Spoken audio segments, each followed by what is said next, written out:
Hey YouTube, est-ce que ça va? Bienvenue dans cette nouvelle vidéo. Il y a quelques temps de cela, j'ai fait une vidéo montrant comment est-ce qu'on pouvait tester une application développée en local avec Django sur son téléphone portable. C'est-à-dire, ne pas attendre de déployer l'application sur un serveur distant avant de tester votre application.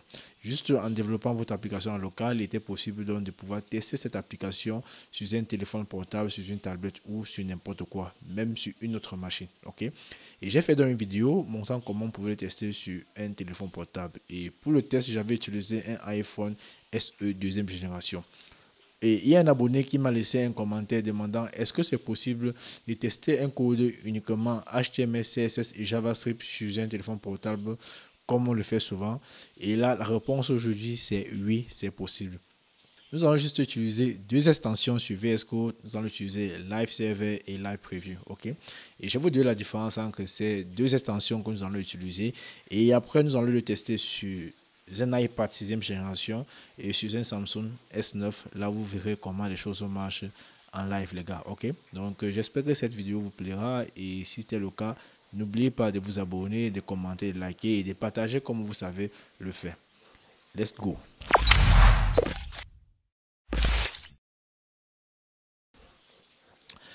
Là, je suis au niveau de mon navigateur et j'ai lancé Star Bootstrap. C'est ici que j'ai pu télécharger le thème. J'ai téléchargé deux thèmes, un seul thème, autant pour moi, Book et Blog Post. Ok, donc je vais donc lancer cela au niveau de mon éditeur de code. Ok, je suis donc au niveau de mon éditeur de code. La première chose que vous devez faire, c'est d'installer VS Code. Ok, c'est avec VS Code que nous allons faire cela. Pas besoin d'installer quelque chose d'extraordinaire sur votre machine pour tester. Donc, si je viens donc au niveau des marketplaces, dans extensions, je vais vous demander de chercher deux extensions, Live Preview et Live Server. Je n'ai pas encore installé Live Server, mais je vous recommande fortement de l'installer. Donc, je vais l'installer comme ceci.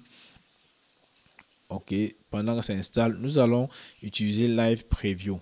Live Preview a été développé par Microsoft, c'est-à-dire c'est vraiment sûr et c'est bien. Ok, donc je vous recommande généralement d'utiliser les extensions qui viennent de Microsoft si ça existe. Mais si ça n'existe pas, vous devez utiliser les extensions tierces. Et je vous rassure qu'il y a des gens qui font des choses extrêmement intéressantes. Ok, bon, là, je vais venir là. Voilà mon code. Je vais essayer de venir là. Voici mon code HTML. Voilà mon code JS qui est là et qui n'y a rien dedans. Bon, et au niveau de mon code HTML, il y a chargement de code CSS et chargement de code JavaScript sera forcément en bas. Ok, donc voilà le script JS qui a été chargé. Ok, donc lorsque vous avez installé Live Preview, vous venez juste au niveau d'ici à droite de votre éditeur de code, vous verrez la Show Preview. Ok, ça marche avec plusieurs trucs. Par exemple, vous pouvez faire un preview d'un document PDF, CSV, Excel, et tout ça. C'est vraiment intéressant avec Live Preview. Donc, je vais cliquer là au niveau de Live Preview. Vous voyez là directement, il a chargé mon bloc. Donc, voilà le code. Nous allons modifier pour voir si les choses marchent. Commençons un peu par modifier Welcome to Blog Post. Ok. Donc, je vais venir là, au niveau d'ici, j'ai réduit comme ceci pour avoir plus d'espace. Et j'ai été à rappeler que Live Preview est plus intéressant lorsque vous utilisez ce qu'on appelle, comment est-ce que je vais l'appeler? Oui, si vous utilisez un écran qui est plus grand. Ok, donc si l'écran est petit comme le mien, ce serait un peu compliqué. Ou bien si vous avez deux écrans. Bon, là, je vais venir là, chercher où se trouve Welcome to Blog Post. Je vais dire... Ok, welcome to ProxyDev.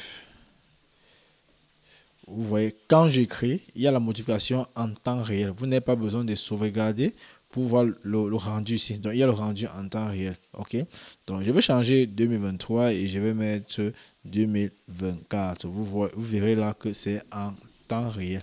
Plus je modifie ici, vous avez le rendu déjà ici là. Mais il y a des gens qui vont me dire, tu n'as même pas sauvegardé ici et le rendu ici là. C'est ça qu'on appelle live preview. Donc, what you see is what you get. Ok.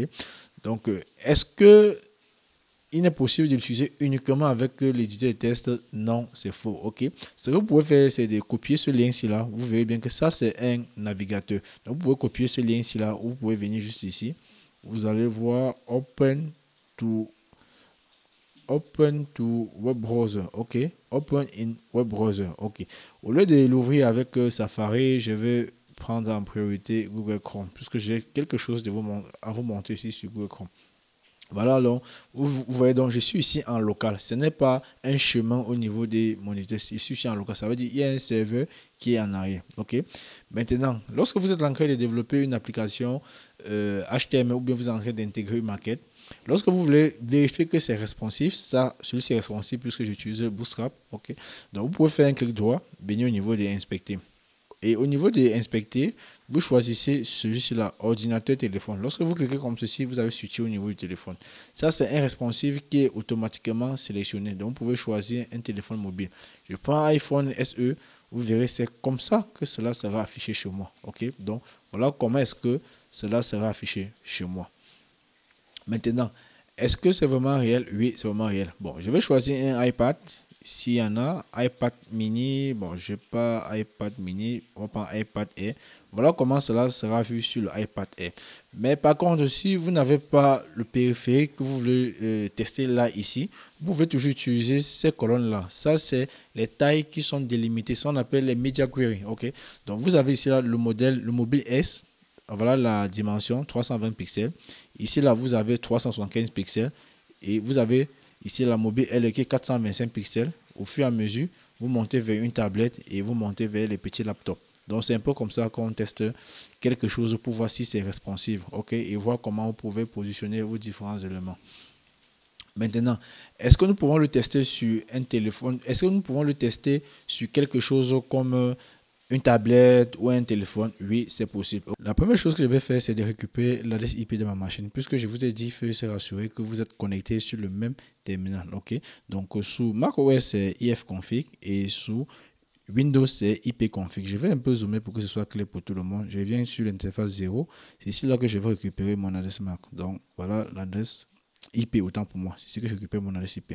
Ce que je vais faire, c'est quoi? Pour être sûr que ça va fonctionner sur un mobile, la première chose que je vais faire, c'est de venir au niveau de mon navigateur où je suis en train de tester et changer le port local avec mon port, avec mon adresse IP. Ok, donc j'ai changé l'adresse locale, l'adresse IP locale, donc localhost avec mon adresse IP. Si ça marche, ça va marcher à l'extérieur, mais si ça ne marche pas, ça ne va pas marcher à l'extérieur. Voilà ça les gars, on voit que ça ne marche pas. Ça veut dire que vous ne pouvez pas l'ouvrir sur votre tablette. Faisons un exemple, je vais copier ceci, venir au niveau d'ici, que ce soit au niveau de votre tablette ou bien au niveau de quoi. Je vais coller ça. Là, vous verrez, ça ne doit pas marcher. OK, ça ne marche pas. Je vais aussi le tester au niveau de mon Samsung. Il est au ce Samsung. Voilà, au niveau de Visor. OK, un instant, je déverrouille. Nickel. Bon, je viens là, je vais lancer un navigateur qui est Chrome toujours. Et je veux coller l'adresse ici. Ça ne devrait pas marcher, les gars. Ça ne marche pas. OK, mais comment est-ce qu'on peut faire pour tester alors cela sur un mobile? Ça, c'est vraiment le sujet de cette vidéo et je crois que la solution est simple. Je vous ai parlé tout récemment de l'extension Live Server. J'espère qu'il est installé. Voilà, Live Server. Lorsque vous voulez tester votre page web avec Live Server, vous venez là. Je vais fermer ce monsieur. Il ne nous sait plus. Là, c'est nickel, c'est nickel. Ok. Vous venez juste là, faites un clic droit sur votre fichier HTML et Open with Live Server. OK. Vous cliquez avec Live Server. Il va charger un navigateur pour vous par défaut, qui est là. C'est sur le port 5500. Je vais charger ça avec Google Chrome, qui est là. Au niveau des 3000, je vais mettre 5500, puisque le nouveau port de Live Server, c'est 5500. Je vais charger. Voilà donc mon navigateur, ou bien voilà donc mon rendu qui s'affiche avec mon adresse IP. OK. Donc, je vais fermer ceci. Là, je vais copier ça, aller au niveau de ma tablette, tester si cela marche. Au niveau de ma tablette, si je colle comme ceci, désolé, j'aurais dû tout sélectionner, et colle comme ceci. Voilà donc le rendu de ma page web directement au niveau de ma tablette. Maintenant, est-ce qu'il peut faire le live reload? OK, donc le chargement à chaud, hot reload. Oui, il est possible de le faire. OK, donc je vais venir là, welcome to ProxyDev. Je vais dire welcome to UDS. OK, je vais sauvegarder. Vous voyez là, voilà UDS qui est affiché ici là. Donc ça veut dire avec le live server, il faut sauvegarder pour voir le rendu.